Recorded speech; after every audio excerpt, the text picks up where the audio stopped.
a year after being tasked with coming up with alternatives to a pay-per-mile driving tax on San Diegans, SANDAG has yet to come up with any other options. Now, some local officials are pushing for a new plan altogether. CBS 8's Ariana Cohen spoke with a county supervisor to find out what's next.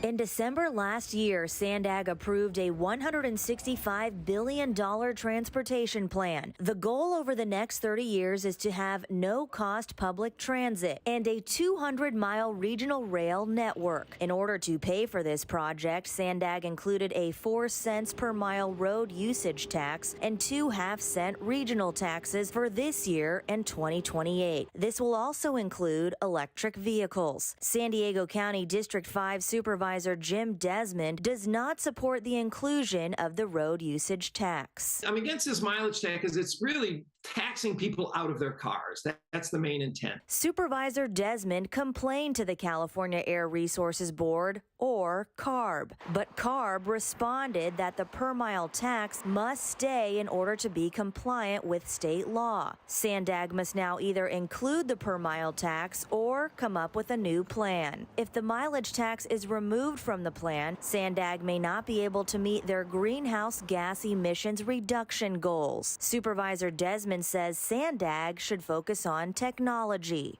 More so than rails and buses, let's embrace technology of autonomous vehicles, of self-driving vehicles, of summoning cars through Uber and Lyft and those types of services. SANDAG has until March next year to come up with new alternatives. I'd rather see him start this whole thing all over. It's so controversial. It's so divided.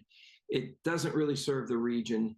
And unfortunately, we're fighting with each other instead of working on a better plan. CBS 8 is in contact with SANDAG. We are still waiting to hear back. Ariana Cohen, CBS 8.